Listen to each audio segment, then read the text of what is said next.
Hey guys, how are you? This is Ishai Breslauer, your host of the CRE Shark Eye Show. Hope you guys are doing great. Today, we have someone I actually met on a Sabbath, okay, on a meal while we were drinking some whiskey together and enjoying a good time and good food. Jonathan Berman, it's a pleasure having you. Thank you very much. Thank you for having me on your show. No problem. My pleasure. And by the way, guys, today we're going to learn a lot of New York commercial real estate. We have a veteran with us with tons of experience in commercial real estate.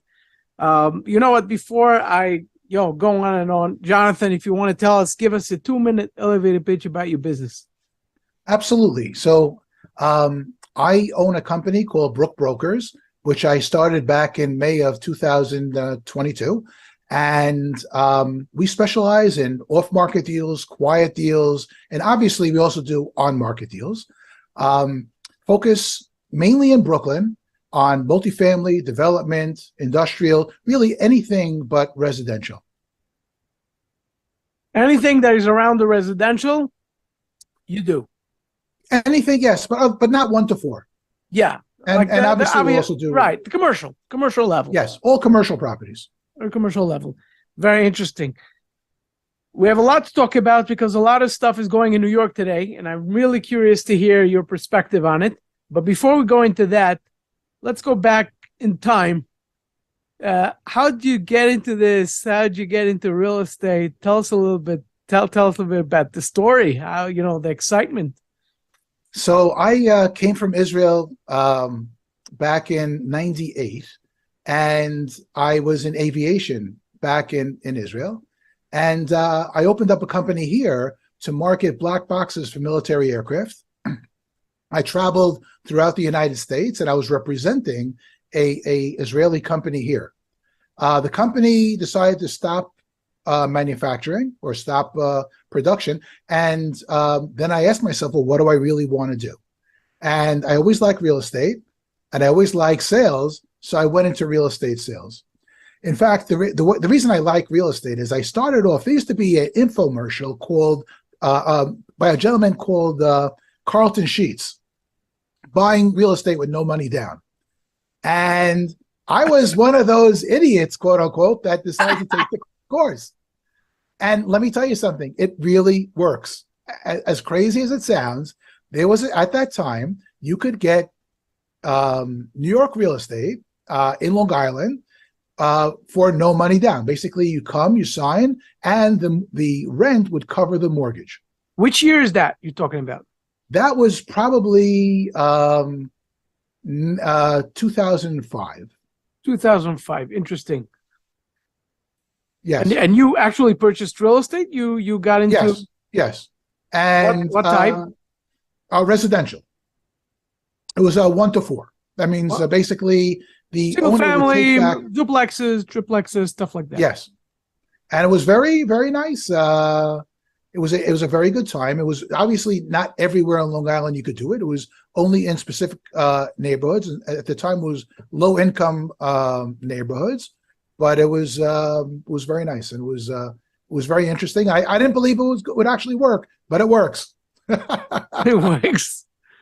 Anyway, so I after ending my high-tech career, I decided to join a commercial real estate brokerage, and my friends recommended that I join Massey Knakal Realty, and it was fantastic. Paul Massey, I consider him a genius, and he led the company, and he was fantastic. I can't tell you what a great company Massey Knakal was.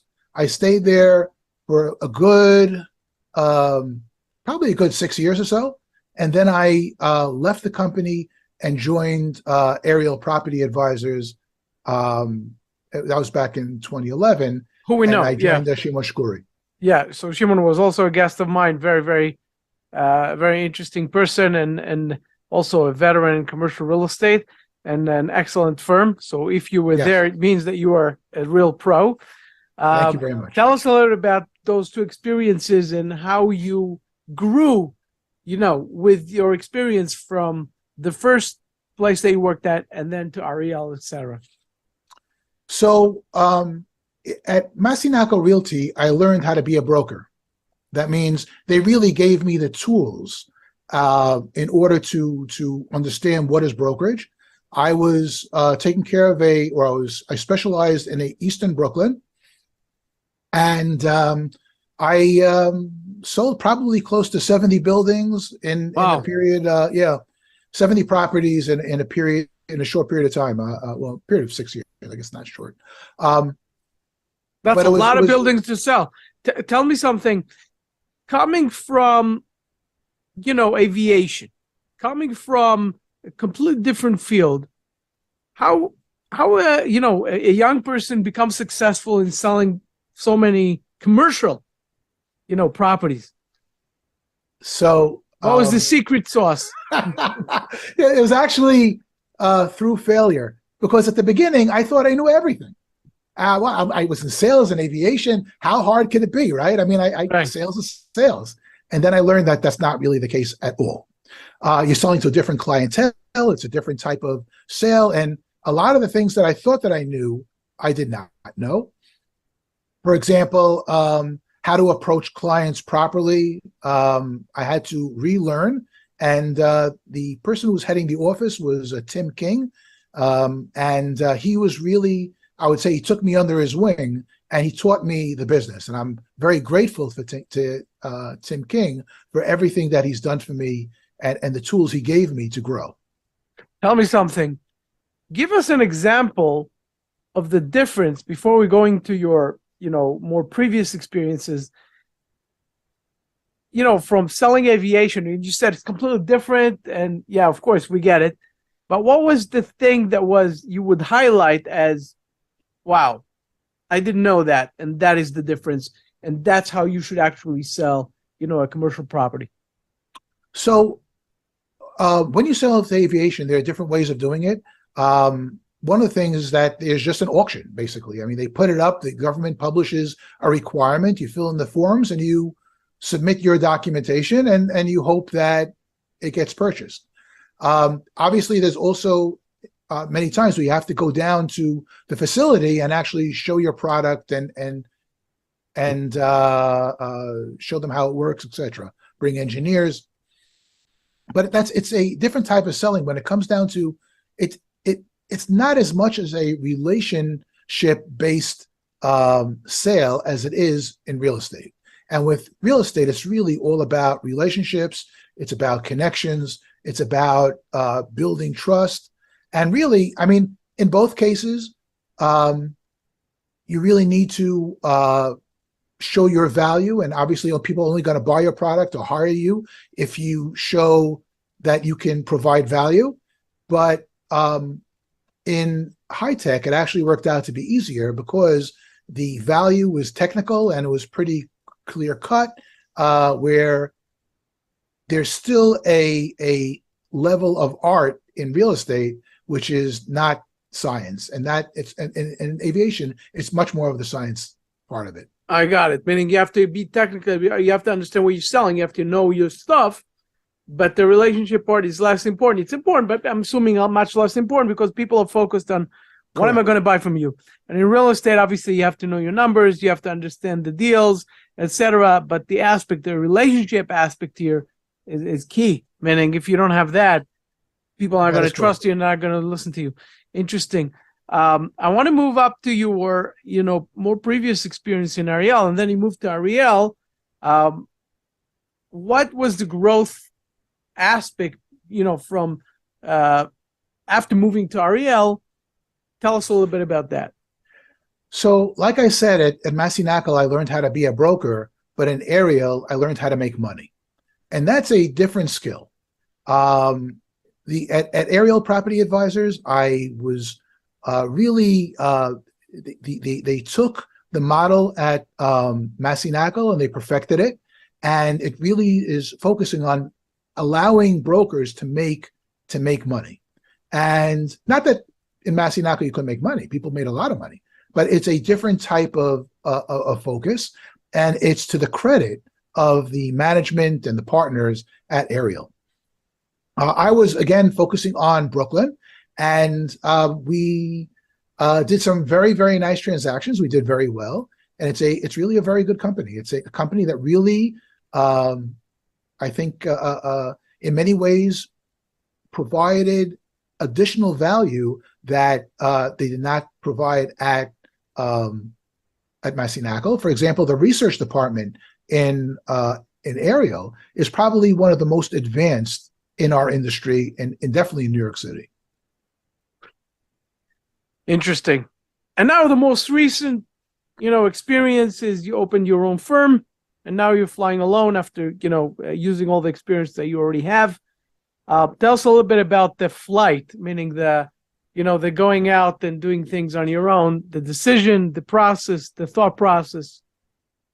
So I went through a personal transformation during COVID and right after COVID. And I asked myself, really, what do I want from myself? I'm not a young person. I'm 60 years old.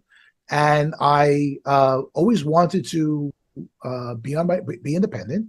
And the situation itself led itself to a possibility for me to do it. And I decided to hop out there and go do it. The majority of the transactions in Brooklyn are not on-market transactions. They're absolutely off-market transactions. So I felt a bigger opportunity for me to get in. Since I know I've been doing it for so long, there's more opportunity for me to do off-market deals. And the majority of the listings that I have today are all off-market. In fact, they're all off-market. It's good to hear. It's good to hear for everybody who's listening. Yes. You're getting me curious about that. I want to shift gears a little bit, and I want to start talking about, your business model today, and going after those off-market deals. What does it require to get to an off-market deal versus, just going to the market? Meaning, what type of skill you need to have? Obviously, relationships, but if you could highlight on that. I kind of said before, I mean, really, people only allow you to sell their real estate if they believe that you can provide value. And when I get on the phone, I will call an owner about, let's say, with one property, and then at the end, I'll always ask, is there anything you'd consider selling? And people will, depending on if they know me, on the level of conversation, on the in depth of my knowledge, will trust me or not. And many times they do. And obviously, I'm very grateful when they do. And I will speak with them, evaluate their property, and if their expectations are realistic, then I will help them sell their property. Okay, digging into the type of sponsors, properties that you go after, if you could specify a little bit, what is your focus today? Which type of property you're going to go after, and what the market demands, the types that you more, desire in terms of the types that you want to get listings of. Yes. So I can tell you that in today's market is kind of strange. There's very little value in rent-regulated buildings because they've become so regulated by the city, right, that it's questionable what value it has. And it comes from a very interesting concept. That means up until several years ago, there was a understanding that owners were allowed to make money or could make money through owning real estate, through owning rent-stabilized real estate. But there was a shift in the thought process of the city. And the owners were making what the city considered above average profits on real estate. And they went out and purposely crunched that market. That means they didn't want owners to make that much profit, and in return, or as time progressed, they actually decided that at least for the time being, they don't want owners to make any profit on rent stabilized buildings. So even if you are able, if interest rates eventually will go down, probably taxes will go up. So this way they make rent stabilized real estate pretty much valueless. When it comes down to what is good in the market today as a broker to sell, I think it's smaller properties. You have mixed use, smaller mixed use. You do have a free market, new construction product with 421A. Really, that's what would sell. That's what's selling today. There are some REITs that are going in and buying these type of properties, and there are other buyers. So there is money as a broker, and there is property to sell, but the vast majority of the property, if I'm not mistaken, close to 1 million units, is really at this point sellable at best at a high cap rate. Tell me something. When you say small property, could you specify a little bit cap wise, price wise? It's very dependent. It's very dependent because when you're talking about a mixed use property, for example, the driver of the value comes from the commercial. Right. The retail. Yes. The retail. So it depends if you're on a let's say a major corridor, or if you're on a side street, and they don't come equal at all. Right. And even within the commercial corridors, there are different. You can't compare, for example, the low numbers of Nostrand Avenue to the lower numbers of the higher numbers to the lower numbers of Nostrand Avenue. You can't compare.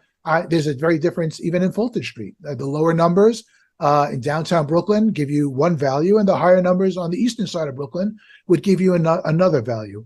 It really depends on location and foot traffic and population. Right. But what I can tell you is this: what really the value is the way in Brooklyn works in general. The closer the value goes down as you go east. So especially in central Brooklyn, that means down to Park Slope or the Gowanus is actually more expensive than, let's say, East New York and Brownsville. And then in northern Brooklyn, it's a little different because, but even in northern Brooklyn, it's the same way because the waterfront in Williamsburg is very different than the border of Queens and Bushwick or East Williamsburg. So that's more or less the way Brooklyn works. Or even in South Brooklyn, take a look at Bay Ridge versus again East New York. Obviously, Bay Ridge is much better. Tell me something. Talking about Brooklyn, if we started to talk about Brooklyn, let's keep on talking about Brooklyn. Brooklyn went through a lot, meaning the evolution in Brooklyn in the past, I would say 15, 20 years even, was tremendous, especially in certain areas, meaning you look in the area in Barclays Center over there. It's just unbelievable. And it's not only that, but there are certain neighborhoods that completely exploded while others were not that much. If you could give us an overview of what happened to Brooklyn and meaning until now, and that would lead us to the conversation of what you think will happen to Brooklyn from now on. But let's go through history a little bit because you were there. Yes. From the meaning for the past at least 20 years. So you saw the evolution firsthand, and I'm very curious to hear about that. So first of all, you need to know that if Brooklyn was an independent city, it would be just the borough. It would be the fourth largest city in the United States. So right. In terms of very big. It's massive, and the market there for real estate is massive. What really changed Brooklyn, I would say, is well, it started off. It depends where it's actually, but rezonings and the focus on development is really what brought prosperity to Brooklyn. And you look at Williamsburg after the rezoning that occurred there, it is an amazing place, and people right. invested. Look at a more recent rezoning in East New York on I would say Cypress Hills and Atlantic Avenue. Right now, you're seeing prosperity. You're seeing a lot of larger multifamily buildings go up. And zoning has really been a driver in Brooklyn for a long time. And there was a time in the 60s where Eastern Brooklyn was not good. And one of the faults, after doing research, one of the faults that came up was that the zoning there was too dense, and there were too many people, and the services that the city was providing and the quality of life that was provided was not good. So therefore, you had the riots and you had buildings being burnt down. Obviously, you had also racial issues and other similar social issues that occurred, which brought on a devastation to the area. But really, what brought on the prosperity is the rezoning, and one thing led to another. So Williamsburg got better, and then there was a spillover into Bedford-Stuyvesant, and obviously downtown Brooklyn. And then people started to come, because Williamsburg was so hip, people started to come in from out of town, and people from other states wanted to be in Brooklyn. And it was just it's one thing that led to another that really brought prosperity and to the borough. You know something? While you say this, it gets me to think that part of the evolution was also the thought process of New Yorkers that switched from the Manhattan aspect to the Brooklyn aspect, meaning people thought Manhattan, and all of a sudden, Dumbo and Brooklyn Heights and all those, meaning things changed. Can you talk about that a little bit? Meaning what changed, how it changed? Yes. Obviously, in the past, Brooklyn was more of a bedroom community. I mean, basically, you lived in Brooklyn, and you worked in Manhattan. But with the rezonings and with the new people that came in and with everything that all the new development, suddenly there were a lot of people in Brooklyn, more people, and there was growth and there was interest, and suddenly new shops went in and new services came in, and people said, something, I don't need to travel in order to work. I can work in Brooklyn, especially when it came down to South Brooklyn, because to get from Coney Island to Manhattan, it's a schlep. It takes a long time to get there. So once the area got better, then more shops and more understanding that people could work in the borough, and more services were provided. So people were able to didn't have to commute.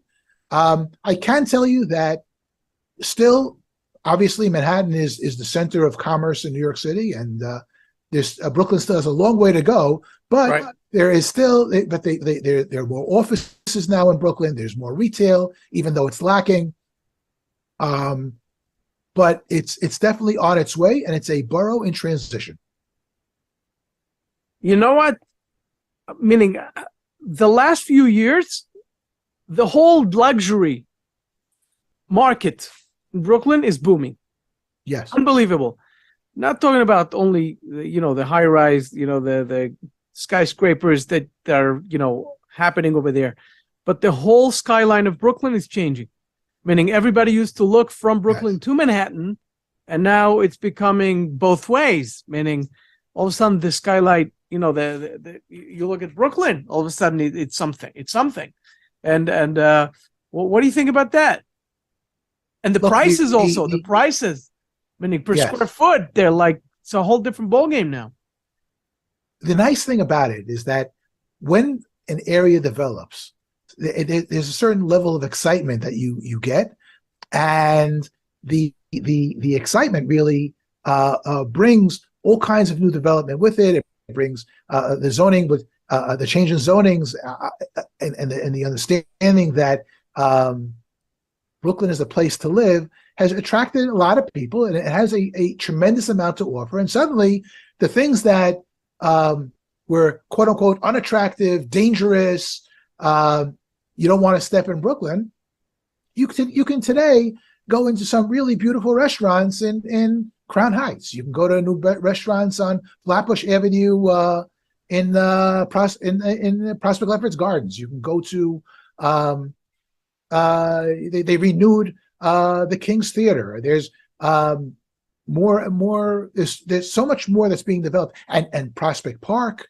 is wonderful. The Brooklyn Museum has really become a major attraction. You go there on Sundays, on the weekends. You have people sitting on the steps, and it's not dangerous, and it's a wonderful place to be. Grand Army Plaza. It has just turned into a wonderful, wonderful borough, and it has attracted young people, young families, and it's become a real destination. And I think now with the rezoning of the Gowanus, you're going to see many more people coming in, and it's going to become if it was attractive up to now, it's going to become even more attractive. So talking about the future of Brooklyn, this is very interesting. We had, we went through a lot of stuff lately, talking about the pandemic, of course, and it changed a lot of stuff. Not talking about only retail and many other aspects, but in terms of the sales of condos, it changed also a lot. Meaning they went down in certain areas, in certain ways. What did you feel from your end? Look, I think right now, because interest rates are so high and it looks like they're going to continue to climb, it's going to be more of a challenge to sell residential real estate and even commercial real estate. But it's going to be a short-lived thing. That means at some point, and I hope very soon, interest rates are going to go down. And the real estate market fluctuates. It's always been that way. So I think that you're going to find that real estate, that the values right now or the market right now for condos might be a little difficult, but it's going to change. And they're going to be, people are going to build more, and it's not, the market is not going to dry up, and you're going to get more people coming in. It's just a matter of pricing. That's all. And as interest rates go down, more condos will sell. And I wouldn't be worried at all. The opposite. I'm very optimistic about the borough. Tell me something. If I want to be specific now, I want to ask you, let's say you have three types of developers. I'm talking about developers because those who buy, income producing multifamilies, whether it's core plus or, more aggressive type, the value add types,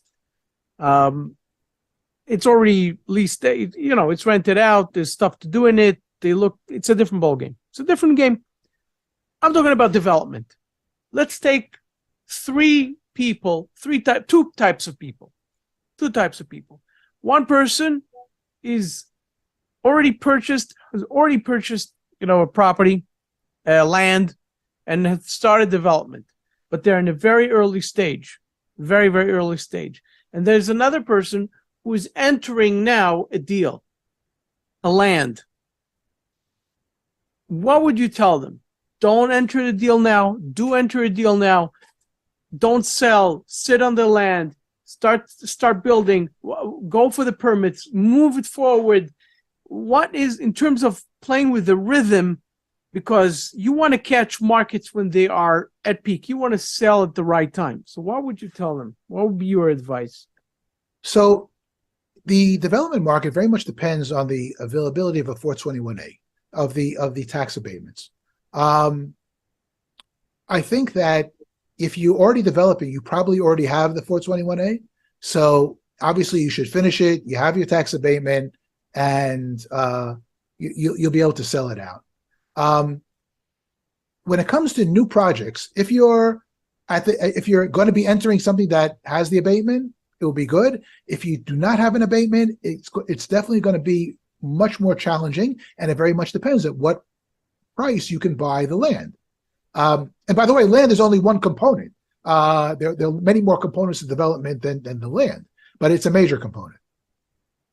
In today's market, unless you find somebody who's desperate to sell, it's going to be very difficult to buy at the right price in order to justify rental construction, and depending on the location, probably also condo construction.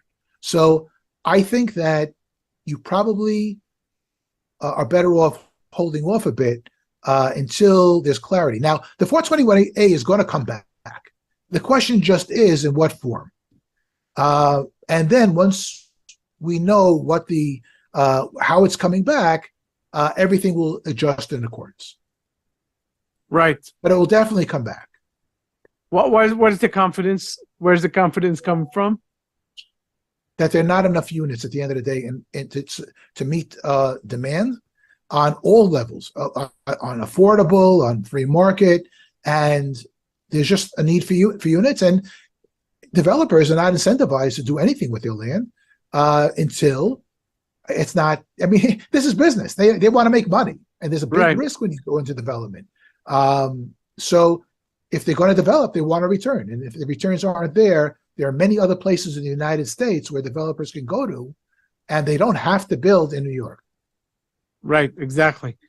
Which leads me to say that I know a lot of people who used to do real estate in New York and moved to Dallas, moved to Florida, moved to other locations, Nashville, moved to other locations that in terms of their perspective, they say, okay, the city is not so difficult towards us, and we want to move there, and it's easier to do business over there.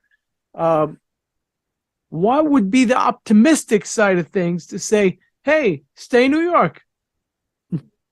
So New York is a very unique place, and it always has been.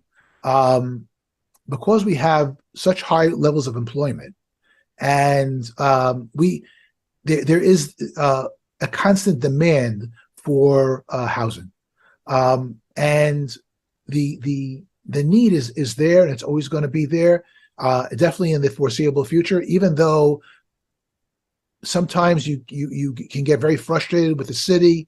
But I believe that it's say that again. But I think it's cyclical. I think that the current mayor is very different than the previous mayor, and their outlooks towards real estate is very different. And I think that you're going to see an understanding from this administration that maybe you don't have to go fully towards developers or towards the real estate industry, but you have to make it so people can make money. Otherwise, nothing's going to happen. I mean, look, there are a large number of rent-stabilized units that are not on the market and not occupied because developers, owners, cannot afford to repair them. And a gentleman called me. He has 3 buildings which are only half occupied because they can't get the other units fixed and make any money on it. It's not worth it for them. So why they rent stabilized? I'm assuming. Yeah, they're all rent stabilized, and there's no way to repair them and recoup the investment. So they're not doing it. It's amazing how this whole idea was to protect the people who rent out apartments, and it only affects them eventually.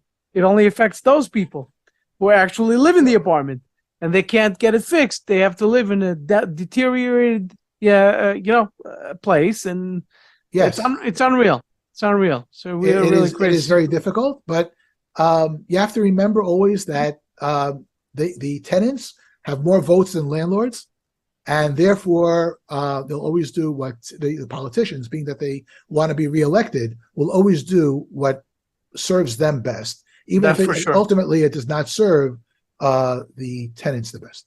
Right. So the way from our conversation, what I take is, on one hand, you have the politics and the rent stabilized issue and all those restrictions that you have in New York, and the city and the difficulty. And the other thing is, on the other hand, is New York is New York. New York is New York, and Brooklyn is Brooklyn, and the growth is there. And what happened in the last 15 to 20 years is phenomenal. It's nothing less than that. And the values just skyrocketed, and it's still going high. And there's always a way to do it. In some periods of time, it's more difficult, but it's definitely the opportunities are still there. Yes. Jonathan, go ahead. I just want to leave you with one message, really, and that I am personally very optimistic when it comes down to Brooklyn. I think that the best of Brooklyn is still ahead of us, and we haven't seen anything yet because remember, most of the development has gone on in northern Brooklyn. Southern Brooklyn hasn't seen as much development, and I think it's going to. You're going to see in the future. There's a lot more of Brooklyn to be had, and a lot more opportunity in Brooklyn than we've seen today, up to today. Very interesting. Jonathan, it was a pleasant conversation and very enlightening. And I'm sure you guys enjoyed it and learned a lot from it. I love this thing because meaning I was obviously doing things in Brooklyn, and it's always fascinating to hear someone with such experience give some light on it. Jonathan, tell everybody, please, how they can find you. LinkedIn, email, website, tell them. So obviously the best way to find me is through our website, and that is brookbrokers.com. I love it. Brookbrokers.com. Yeah. Yes. And we have we call me on the phone at 718-989-2900. And my email address is jonathan@brookbrokers.com.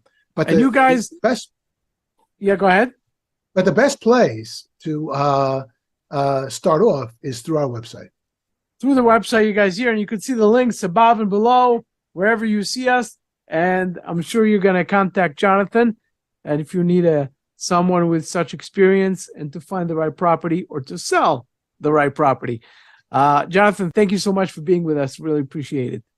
And I appreciate the opportunity. Thank you very much.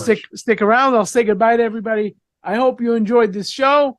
You guys, I'm going to see you in the next show. Take care.